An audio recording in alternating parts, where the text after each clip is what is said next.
Kyrie Irving and Neymar stories are very similar. How are they similar? Because they were supposed to be the kings of their sports, but they never wore the crown. They were supposed to dominate the league, win MVPs, lift Ballon d'Ors, and leave no doubt about their legacy. But instead, their careers is the biggest what could have been. And that frustrates me and a lot of fans so much, because when you think about it, both of them had everything: the skill, the flair, the charisma. The world was literally at their feet. So why didn't they become kings?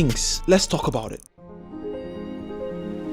You see, when Kyrie entered the league, he wasn't just a rookie, he was a wizard with the basketball. His handles were smooth like butter, and his shot just looked like poetry. He made and is still making defenders dance. And Neymar, same story. From the beaches of Brazil to the streets of Barcelona, he was the kid who made football look like art. Nutmegs, flicks, rainbow kicks. Bro, today's kids don't know how good Neymar was in like 2015. That's crazy, bro. He didn't just play the game, he performed it. And at some point, both were crowned the future. Kyrie, the next great point guard, and Neymar, the heir to the throne of Messi and Ronaldo. The world was waiting for them to rule the sports game. But here's the thing about greatness. Talent would only get you noticed, but discipline and sacrifice makes you legendary. And this is where Kyrie and Neymar's story split away from the traditional king's path.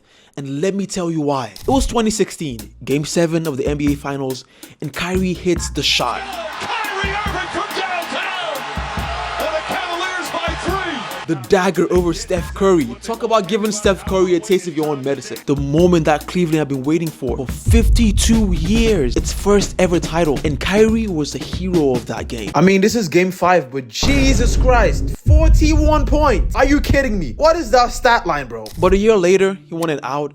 He didn't want to be Robin to LeBron's Batman anymore. And honestly, at that point, I kind of understood it.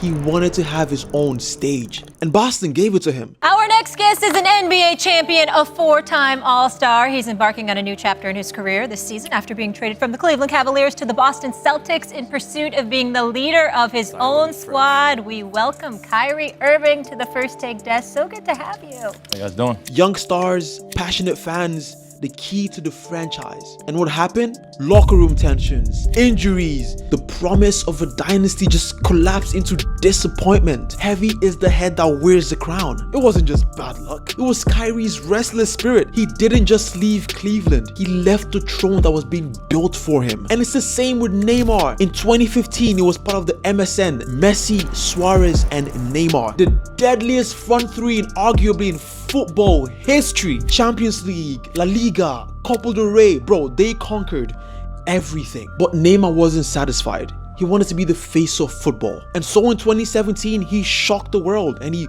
made a record-breaking move to PSG for 222 million euros. Now, Barcelona Football Club has given one of its star players, Neymar, permission to discuss a world record transfer deal with Paris Saint-Germain.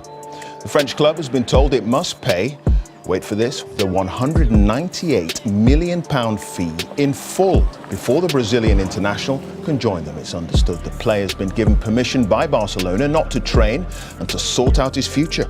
It was supposed to be his empire, but instead it became the start of a downfall. Yes, the goals came. Yes, the highlights came. But the trophies?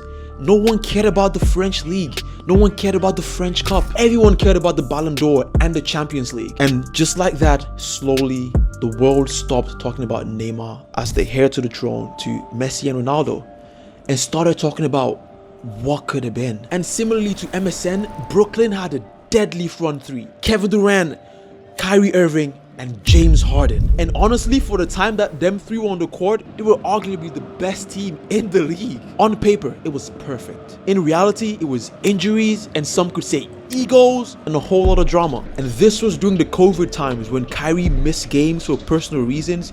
He refused to take the vaccine at the time, and the media destroyed him for this. A lot of your teammates did not want to take the vaccine, but they did it. You are holding out, fine. But in the process of holding out, just understand, you could potentially cost your team a championship, because with Kyrie on the floor, with KD, they are that lethal. They can beat anybody. And the Nets became just another big what if or what could have been. And Neymar just had so much bad luck, man, that honestly could make grown men cry. The injuries kept coming. Ankle, metatarsal, hamstrings, and it was always in March, always when it mattered. The quarterfinals, the semifinals, and when he did play, people just mocked him. The diving memes, the theatrics, it overshadowed his genius. And instead of being remembered as a Brazilian savior, he became a punchline for jokes. In 2014, in the quarterfinal of the World Cup, he got injured in his back. The whole nation was on Neymar's back.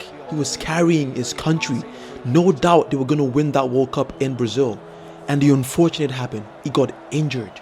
And honestly, I was 14 at the time and I couldn't help but shed a tear because Neymar at that point in time was my hero. Neymar was my favorite player to watch.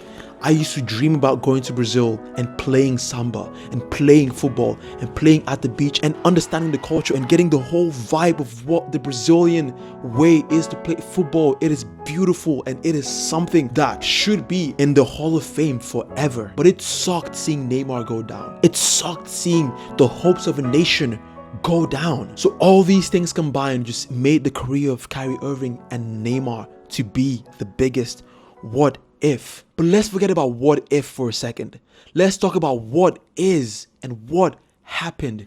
Because even though their careers never reached the heights of a LeBron or the heights of a Messi, of a Ronaldo, they had the best times of their lives. And honestly, over the years, I've had so much time to reflect about the careers of Kyrie Irving and Neymar. Because here's the truth, right? Here's the hard truth. Kyrie Irving and Neymar had the skills to be kings. They had the keys to the kingdom.